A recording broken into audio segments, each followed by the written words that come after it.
उस जमाने में लोग ये कहते थे कि जब सांप 100 साल का हो जाता है तो उसके पास खुद को इंसानी रूप में बदलने की शक्ति आ जाती है और वह आपस में बातें भी कर सकते हैं।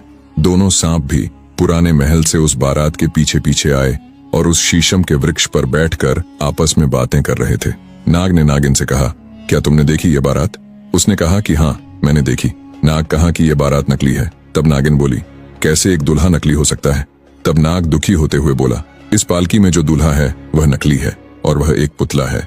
सुबह होते ही यह बुढ़िया रोना पीटना शुरू कर देगी और लोगों से कहेगी कि उस दूल्हे को किसी ने देख लिया है जिससे वह एक पुतला बन गया है। इस सारे झूठ और फरेब के पीछे उसके भाई जादूगर का हाथ है। फिर इस सारे खेल से उनको निजात मिल जाएगी और वह राजा इसको हकीकत समझेगा। फिर उस राजा को बहुत बड़ा सदमा लगेगा और उसकी जान चली जाएगी। तब आश्चर्य से नागिन बोली, क्या उस राजा ने अपने बेटे को नहीं देखा? तब दुखी होकर नाग बोला, यही तो इन सब की मक्कारी है। राजा को इस बात का पता ही नहीं है कि उसके हाथों कोई बेटा पैदा ही नहीं हुआ, कोई संतान उसकी है ही नहीं। नागिन को उस राजा पर बहुत तरस आया और बोली, क्या इन मक्कारियों को रोका नहीं जा सकता? उस राजा की जान तो मुफ्त में ही चली जाएगी। तब नाग थोड़ी देर सोचने के बाद बोला, इस आदमी की जान बच सकती है अगर मैं 14 साल का लड़का बनकर इस पालकी में बैठ जाऊं और दूल्हा बनकर शादी में जाऊं। तब नागिन बोली, बुढ़िया जब तुम्हें देखेगी तो वह कैसे मानेगी? तब नाग बोला, बुढ़िया तो पहले ही बहुत सारी मक्कारी फैला चुकी है। जब वह एक जिंदा लड़के को देखेगी तो हैरान हो जाएगी। अगर वह कहेगी कि तुम कौन हो तो मैं कह दूंगा, अगर तुम सच्ची हो तो असल वाले दक्ष को पैदा करो, बताओ कि वह कहाँ है। तब नागिन बोली, वह सब ठीक है मगर तुम उसके बाद क्या करोगे? तब नाग बोला, मैं दूल्हा बनकर उस आदमी की बहू को वहां ले जाऊंगा, फिर किसी भी तरीके से 1 हफ्ते के बाद तुम्हारे पास आ जाऊंगा। नागिन को इस आदमी से हमदर्दी तो हो गई मगर वह बोली, मैं तुम्हें सिर्फ एक शर्त पर जाने दूंगी, तुम्हें 1 हफ्ते तक मेरे पास वापस आना होगा। तब नाग ने कहा, ठीक है, मैं जरूर आऊंगा। फिर उस नाग ने अपना चेहरा बदला और वह एक 14 साल का खूबसूरत लड़का बनकर पालकी में बैठ गया। उस पुतले को झाड़ियों में फेंक दिया। बुढ़िया सुबह होते ही अपने कुटिया से निकलकर अपनी मक्कारी का अंजाम देने वाली थी। उसने जैसे पालकी का पर्दा उठाया तो सामने पुतले की जगह एक जिंदा और खूबसूरत लड़का नजर आया। उसे देखकर वह एकदम हैरान रह गई और बोली, तुम कौन हो? तब नाग मुस्कुराकर बोला, क्या तुम नहीं जानती? मैं इस बारात का दूल्हा हूँ। तुम्हें इससे क्या गरज कि तुम बगैर दूल्हा के बारात लेकर जा रही थी? अब तुम भगवान का शुक्र मनाओ कि तुम्हें एक जिंदा सही सलामत दूल्हा मिल गया। फिर कुछ सोचने के बाद बुढ़िया सोची, चलो मेरी बात बनी रहेगी, इसी को दूल्हा बने रहने देती हूँ। फिर बारात उस गरीब लड़की के दरवाजे पर पहुंची और दोनों की विवाह अच्छे से संपन्न हुआ। उस विधवा औरत ने अपनी हैसियत के मुताबिक अपनी बेटी को कुछ कपड़े और तोहफे दिए। इसी ठाठ बांट के साथ बारात वापस चली गई। इन 14 सालों में उस राजा ने कैसे दिन गुजारे थे ये सिर्फ वही जानता था। इस 14 साल के इंतजार में आज का दिन उसके लिए बहुत ही खुशी का दिन था। वह बहुत बेसब्री से बारात का इंतजार कर रहा था। जब बारात महल के दरवाजे पर पहुंची तो राजा ने दौड़कर पालकी का पर्दा उठाया और अपने बेटे को गले से लगा लिया। उसका माथा चूमा, फिर उसके चेहरे को काफी देर तक देखता रहा। उसका दिल खुशी से उछल रहा था। उसका दिल चाह रहा था कि वह अपने बेटे को एक पल के लिए भी अपने से दूर ना करे। फिर राजा ने अपने बेटे और बहू को खुशी से स्वागत करते हुए महल के अंदर ले गया और फिर उसने घोषणा की, सारे राज्य में जश्न मनाया जाए। पूरे राज्य के लोगों ने खूब जमकर जश्न मनाया और उसके बेटे के लिए दुआ भी की। राजा ने अपने बेटे और बहू के लिए हर वो उपहार दी जिससे उनकी जिंदगी खुशियों से भर जाए। उसने अपने महल को इस कदर सजवाया कि देखने वाला देखता रह जाता। राजा ने अपनी बहू और बेटे के लिए बहुत सारे नौकर और दाई रखवा दी जिससे उनको कोई परेशानी ना हो। धीरे धीरे कुछ समय बीते। जब नाग ने इंसानों की दुनिया में यह ऐशो आराम देखा तो अपनी पहली जिंदगी को भूल बैठा कि वह किसी नागिन का पति है। जब भी उसे अपनी नागिन का ख्याल आता तो फिर यह सोचकर भुला देता कि वह किसी न किसी तरीके से अपने दिन गुजार ही लेगी। उधर दूसरी तरफ नागिन अपने नाग का इंतजार करते करते थक गई। उसके दिल में बेचैनी बढ़ती जा रही थी। आखिर उसने सोचा कि अब वह खुद अपने नाग की तलाश में जाएगी और उसे उसका वादा याद दिलाएगी। उसने अपने कुनबे के तमाम नाग और नागिनों को जमा किया और उनकी महफिल में अपने दिल का हाल सुनाया। उसने अपने कुनबे से इजाजत मांगी कि वह इंसानों की दुनिया में जाकर अपने नाग को तलाश करेगी। कुनबे के सभी नाग नागिन उसकी जुदाई से उदास हो गए, लेकिन उसकी मोहब्बत और इरादे को देखकर उन्होंने उसे इजाजत दे दी। नागिन अपने कुनबे से अनुमति लेकर एक अजनबी दुनिया की ओर निकल पड़ी। नागिन ने जंगलों, नदियों और पहाड़ों को पार किया उसने हर जगह अपने नाग को तलाश किया, लेकिन उसे कहीं भी उसका सुराग न मिला। उसकी उम्मीदें कभी टूटती कभी जुड़ती, लेकिन उसने हार नहीं मानी। आखिरकार एक दिन वह एक भव्य महल तक पहुंची। दिन भर वह महल के बाग में छुपी रही। उसकी आंखें महल के हर कोने को टटोल रही थीं, शायद कहीं उसे अपने नाग की झलक मिल जाए। जैसे ही रात हुई, नागिन ने हिम्मत जुटाई और महल के दरवाजे की तरफ बढ़ी, लेकिन अफसोस, महल में दाखिल होने के सभी रास्ते बंद थे। कोई सुराख नजर नहीं आ रही थी जिससे वह अंदर जा सके। मायूसी और थकान के बावजूद उसने उम्मीद का दामन न छोड़ा और मजबूर होकर बाग में ही एक झाड़ी के पीछे छुप गई। सुबह होते ही महल का एक दरवाजा खुला। नागिन ने मौका देखा और फौरन अंदर दाखिल हो गई, लेकिन उसकी किस्मत ने उसका साथ ना दिया। एक आदमी ने उसे देख लिया और चीखते हुए शोर मचाने लगा। उसकी आवाज सुनते ही महल के कई सैनिक वहां दौड़ पड़े। चारों तरफ अफरा तफरी मच गई। नागिन को घेर लिया गया। खुद को घिरा देखकर नागिन को गुस्सा आ गया। उसने अपने बचाव में 2 सैनिकों को डंस लिया, लेकिन अकेले इतने सारे लोगों का सामना करना उसके लिए मुश्किल था। आखिरकार बेचारी नागिन को काबू में कर लिया गया और तभी एक सैनिक ने उसके मुंह को कुचल दिया। इसी दौरान राजकुमार दक्ष अपने कमरे से बाहर निकला और शोर शराबा सुनकर उसने गुस्से से पूछा, क्या तमाशा लगा रखा है? तब एक सैनिक ने हाथ जोड़कर बताया, छोटे सरकार, एक सांप बाग से निकलकर महल में दाखिल हो गया था। उसने 2 सैनिकों को डंस लिया, जिससे उनकी मृत्यु हो गई है, लेकिन बाकी सैनिकों ने मिलकर उसका मुंह कुचलकर मार दिया है। सैनिक की यह बातें सुनकर दक्ष दौड़कर उस मरी हुई नागिन के पास पहुंचा।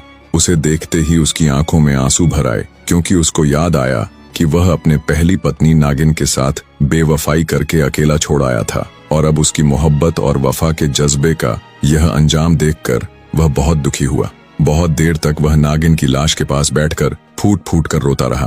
तभी उसकी इंसानी पत्नी और राजा ने उसकी इस हालत की वजह पूछी, लेकिन दक्ष ने उन्हें कुछ न बताया। अब दक्ष अपने दिल में यही गम लिए उस साधु बाबा के पास जा पहुंचा, जिनसे उसने पहले भी कई बार मिला था। साधु बाबा के सामने पहुंचते ही दक्ष ने अपनी असली भेष धारण कर फूट फूट कर रोते हुए बोला, हे महाराज, मेरी नागिन पत्नी को राजा के लोगों ने जान से मार दिया। जैसा कि आप जानते हैं, अगर नाग और नागिन में से एक को मार दिया जाए तो दूसरा उसका बदला जरूर लेता है। अगर मैं इन इंसानों से अपनी नागिन की मौत का बदला लूंगा तो मेरी सच्चाई सबके सामने आ जाएगी। फिर सबको पता चल जाएगा कि मैं एक इंसान नहीं बल्कि एक सांप हूँ। तब साधु बाबा ने गहरी नजरों से नाग को देखा और बोले, बेटा, मैं जानता हूँ कि तुम इंसान नहीं हो, और यह भी जानता हूँ कि उस राजा की कोई संतान नहीं थी। तुम्हें इस हकीकत को ज्यादा देर तक छुपा कर नहीं रखना चाहिए। एक दिन तुम्हें अपनी इंसानी पत्नी को सच बताना ही होगा। जो इस दुनिया से चला जाता है वह किसी का सगा नहीं रहता, चाहे वह अपनी संतान ही क्यों ना हो। अब जो गुजर गया उसके गम में मत डूबो। अगर तुम अपनी सांप वाली जिंदगी में वापस चले गए तो तुम्हारी नई नवेली दुल्हन तड़प तड़प कर मर जाएगी, और जिस दिन तुम्हारी सच्चाई सबके सामने आ जाएगी उस दिन तुम्हें सांपों की दुनिया को हमेशा के लिए छोड़ना होगा। और तुम्हारी पत्नी तुम्हारे लंबी जिंदगी के लिए बहुत दुआएं करती है। तुम्हारे लिए यही बेहतर है कि तुम अपनी इस नई जिंदगी को अपनाओ और इसी में खुश रहने की कोशिश करो। तब वह नाग अपने दिल को तसल्ली दी और अपने महल में वापस लौट आया, लेकिन वह उठते बैठते और सोते समय भी बहुत बेचैन रहने लगा। उसे यह ख्याल सताने लगा कि अगर उसके कुनबे वालों को उसकी नागिन पत्नी की मौत की खबर मिली तो वे उसकी नई पत्नी के दुश्मन बन जाएंगे। उन्हें यकीन हो जाएगा कि यह इंसानी पत्नी ही उसकी नागिन का कातिल है। वह सोचने लगा कि वे एक ना एक दिन बदला जरूर लेंगे। इस ख्याल से उसका दिल परेशान रहता। कई दिन की सोच विचार के बाद उसने अपनी पत्नी के पास जाकर कहा, मैं तुम्हें कुछ बातें बताता हूँ जिनका हमेशा ख्याल रखना। तब उसकी पत्नी ने मुस्कुराकर जवाब दिया, आप बताइए, मैं आपकी हर बात को मानूंगी। तब नाग ने कहा, कांच की चूड़ियां मत पहनना, मटर की फलियां मत खाना, ग्वालन से दूध लेकर मत पीना और फूलों के गजरे मत पहनना। यह हमारी रीत नहीं है, इसलिए इनसे बचकर रहना। उसकी पत्नी ने पूरी मोहब्बत और वफादारी से वादा किया और कहा, आप मुझ पर भरोसा रखें, मैं आपकी हर बात हमेशा याद रखूंगी। कुछ दिन गुजरने के बाद एक चूड़ियां बेचने वाली औरत उनके महल में आई। वह अपनी चूड़ियों की खूब तारीफ करने लगी। उसकी चूड़ियों की खनक और चमक वाकई दिल को लुभाने वाली थी। राजकुमारी को भी वे चूड़ियां बहुत पसंद आई, लेकिन फिर उसको अपने पति की कही बात याद आ गई। तब उसने खुद को रोकते हुए कहा, चूड़ियां तो बहुत अच्छी हैं, लेकिन मैं क्या करूं? कांच की चूड़ियां पहनना हमारी रीत नहीं है। तब चूड़ियां बेचने वाली औरत हैरान होकर बोली, अगर कांच की चूड़ियां पहनना आपकी रीत नहीं है तो अपने पति से पूछिए कि उनकी जात क्या है। रात को जब नागपति घर लौटा तो राजकुमारी ने झिझकते हुए पूछा, हे मेरे प्यारे प्रीतम, आपकी जात क्या है? तब नागपति आश्चर्यचकित होते हुए और गहरी सांस लेते हुए कहा, मेरी जात मत पूछो राजकुमारी, वरना तुम बहुत पछताओगी। राजकुमारी खामोश हो गई, मगर वह हमेशा सोचती कि आखिर उसके पति ने उससे ऐसा क्यों कहा। ऐसे ही कुछ दिन और बीत गए।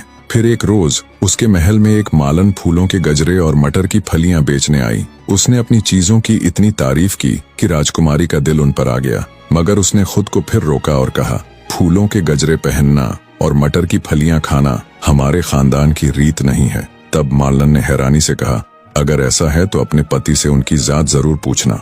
फिर रात को जब उसका पति राज्य से घूमकर अपने शयन कक्ष में आया, तब राजकुमारी ने फिर अपने नागपति से उसकी जात के बारे में पूछा, लेकिन नागपति ने फिर वही जवाब दिया, मेरी जात मत पूछो राजकुमारी, वरना तुम बहुत पछताओगी। फिर एक हफ्ते के बाद एक ग्वालन आई और अपने दूध की खूब तारीफ करने लगी, मगर राजकुमारी ने उसे भी यही कहकर लौटा दिया कि दूध पीना उनकी रीत नहीं है।